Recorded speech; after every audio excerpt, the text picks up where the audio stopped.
have sat before me here a very, very brave lady. This lady has been through more heartache and upset and emotional turmoil than any of us could ever imagine. For the sake of this interview, I'm going to call her Julie, and that's also to protect her identity. Hello, Julie. Hi. Thank you for coming here, and hopefully you're going to tell your story, what you've been through, what your family's been through, the effect that it's had on you. So, shall we start from the beginning? Yeah. From the beginning to start. I'll start from when my daughter was an intelligent, bright young lady, beautiful. She was at the top of the class for her subjects. She was a brilliant musician. She did other things that she was very good at as well. And then, unfortunately, she was a very loving child as well. Very, very loving. Always giving me cuddles and telling me how much she loved me. But then, unfortunately, she got in with the wrong crowd at the age of 12. And everything went sadly wrong. Atrociously wrong. She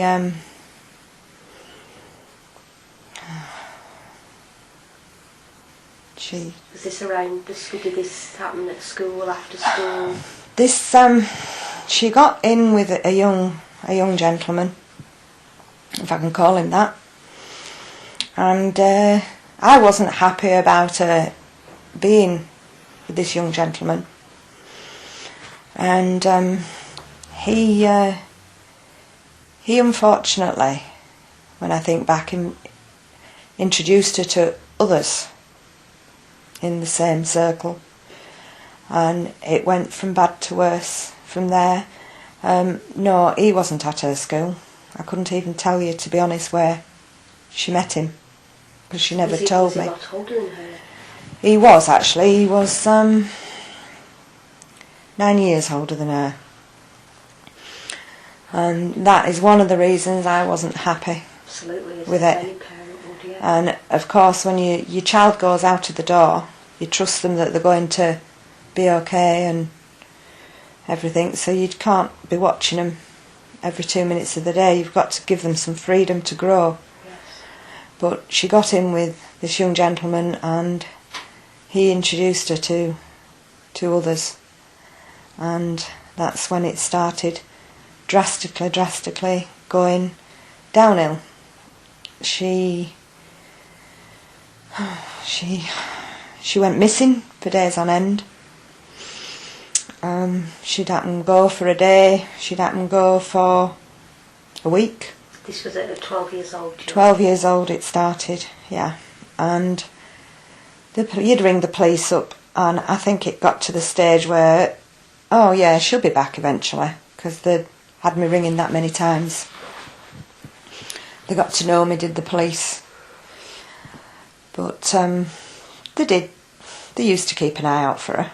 But on the first occasion that she went missing, a friend of mine had to ring one of her relations up in another part of the country who's high up in the police to get some action on something done down here, which the morning after they were on about doing an appeal on the telly and everything. So this really was serious, and it doesn't what just. This was the first time it was very serious.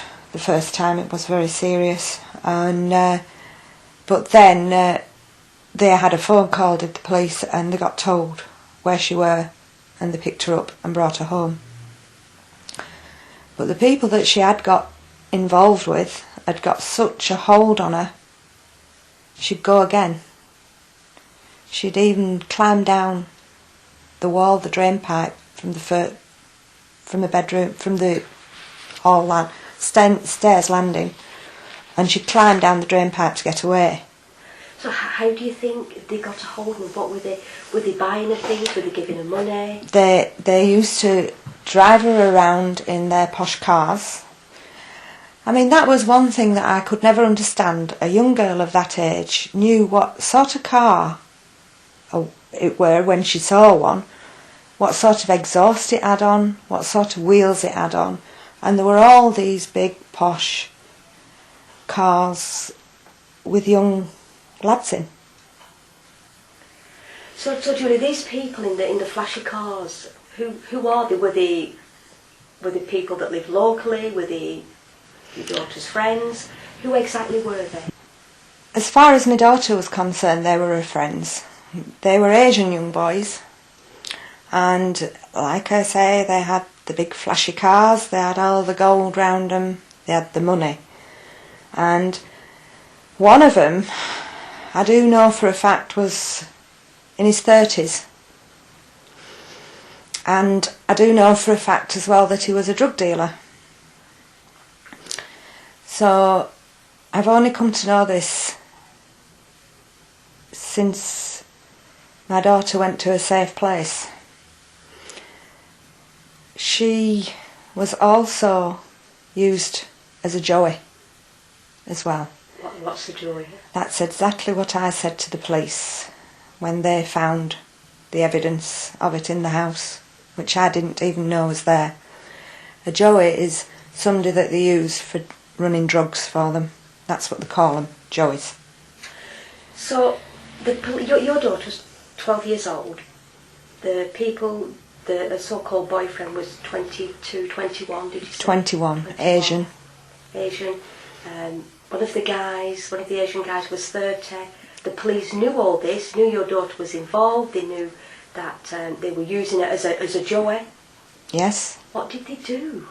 Not a lot, unfortunately. Well, I don't think they did a lot anyway.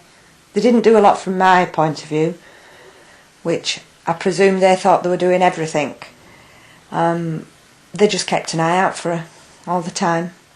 And that was it, really. I think the police got sick of me ringing, because it would get to the case of my daughter had come home and she'd come home, have a meal, get changed and be gone again for a few days. So then I'd ring again. So then they'd come up again. They were never away from the house. Never away from the house. The Asians took her to Manchester. That I do know. And it was on a Friday night. And she was still only 12. And